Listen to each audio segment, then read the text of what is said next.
Good evening. This is Akashvani. I am R.S. Raghu with the World News.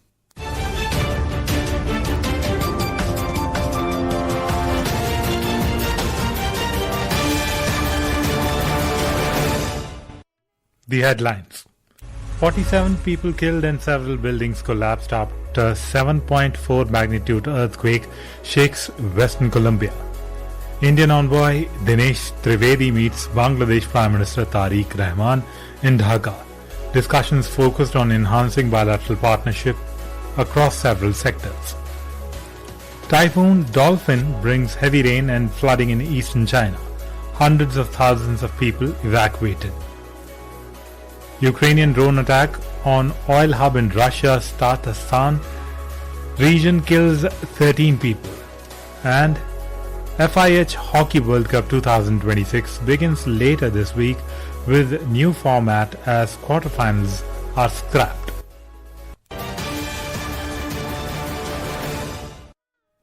"47 people were killed and dozens of buildings collapsed in cities across Western Colombia today after a powerful 7.4 magnitude earthquake struck the South American nation, trapping residents under debris and leaving many injured. The earthquake reportedly forced people to evacuate their homes as far as the capital of Bogota. The U.S. Geological Survey and Colombia's counterpart reported that the epicenter was in San Jose del Palma, a community of about 4,800 people in the Chocó region, about 250 miles west of Bogota. The U.S. Geological Survey said it struck at a depth of 66 miles. The quake was also felt in neighboring Ecuador. Indian High Commissioner to Bangladesh Dinesh Trivedi today described his first meeting with Prime Minister Tariq Rahman as fruitful, saying that the two countries not only share a border but also share dreams. Mr. Trivedi today held separate bilateral meetings with Bangladesh Prime Minister Rahman and Home Minister Salahuddin Ahmad in Dhaka. The Indian High Commission said the discussions focused on enhancing bilateral partnership across several sectors. Addressing reporters after the meeting, Mr. Trivedi said India was looking forward to a meeting between Prime Minister Narendra Modi and Bangladesh Prime Minister Tariq Rahman. Thousands of Kashmiri diaspora members staged a protest march in Bologna, Italy. They condemned the killings of innocent civilians by Pakistani forces in Pakistan-occupied Jammu and Kashmir (POJK). The protesters raised slogans against Pakistani forces and also expressed solidarity with the civil society group Joint Awami Action Committee. The protest came amid growing demonstrations by Kashmiri diaspora groups across the world. The protesters demanded international intervention over a brutal crackdown by Pakistani authorities in the region. Meanwhile, the Jammu and Kashmir Human Rights Observatory has recorded 93 civilian deaths during the escalating protest in POJK over the last month. Ukraine attacked the petroleum hub of Nizhny-Makamsk in central Russia's Tatarstan region today, killing 13 people and injuring 75 others. The Ukrainian military said it hit an oil refinery in Nizhny-Makamsk, which is about 1,200 kilometers east of the Ukrainian border and has a population of about 240,000. Russian officials didn't say what the drones targeted, but the city is home to 2 refineries and a petrochemical plant. Ukraine has targeted Russian oil facilities with long-range drones almost daily in recent months.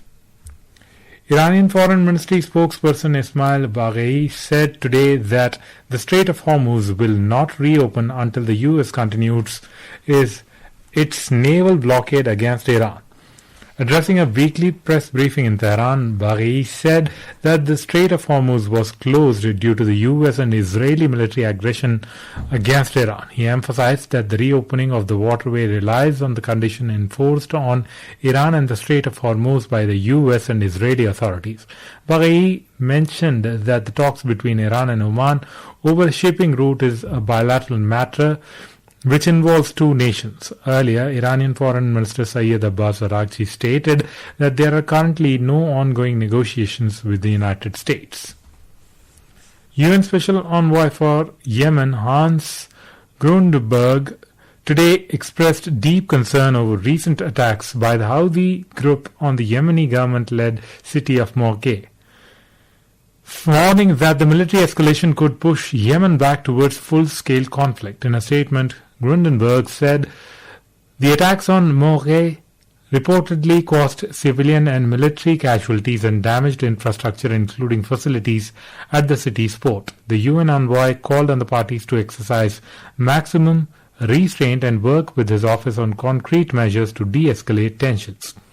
At least 8 people were killed yesterday as Yemen's Houthi group launched a wave of missile and drone attacks on the Red Sea port city of Moqeh and other government-held areas along the country's western coast. Yemen's transport ministry said that ballistic missiles and drones caused severe damage to the port's infrastructure. This is Akashvani. You are listening to World News. We bring you the top international news and updates from around the globe. Hundreds of thousands of people were evacuated in eastern China as Typhoon Dolphin brought heavy rain and flooding. Authorities have warned that risks remained even as storm weakened after making landfall.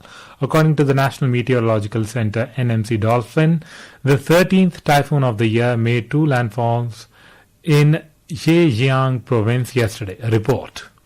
About 168,000 people have been moved from vulnerable areas on land and at sea in Fujian province by this morning. Shanghai had evacuated more than 215,000 people from areas considered at risk by late evening yesterday. Heavy rain was forecast to persist in parts of Fujian, including the cities of Ningde and Nanping, with the potential for torrential downpours in some areas. The storm caused widespread disruptions to transportation and tourism. In Fujian, authorities suspended 686 road passenger routes and 658 train services. A total of 234 major tourist attractions were also shut down and dozens of cultural and tourism events were cancelled. Nishit Kumar for World News. Nepal has deported 695 Chinese nationals for violating the country's immigration laws over the 5 years from 2021 to 2025. According to data from the Department of Immigration, these accounting for the largest share of foreign nationals deported from the country. Nepal deported a total of 2,267 foreign nationals during the 5 years, with Chinese nationals accounting for 30.65% of the total.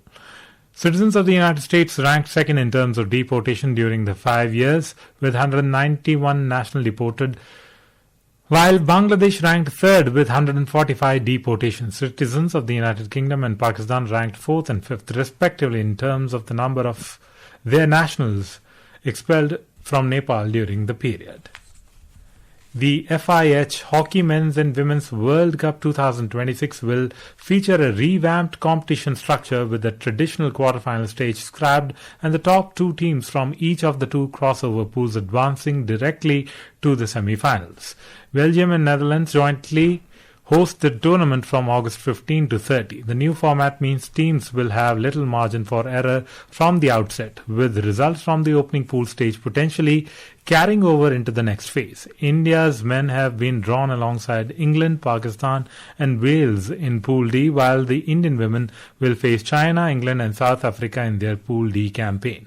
The tournament will begin with the 16 teams in each competition split across 4 pools of 4. From August 15 to 20, every team will play 3 matches against the other sides in its pool, with the final standings determining the composition of the next phase. And now, before we close, here are the highlights of the bulletin. 47 people killed and several buildings collapsed after 7.4 magnitude earthquake shakes western Colombia.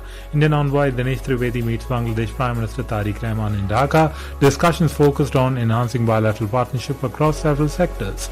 Typhoon Dolphin brings heavy rain and flooding in eastern China. Hundreds of thousands of people evacuated. Ukrainian drone attack on oil hub in Russia's Tatarstan region kills 13 people, and FIH Hockey World Cup 2026 begins later this week with new format as quarterfinals are scrapped. That concludes tonight's World News Bulletin. For more updates, stay tuned to Akashvani. Good night.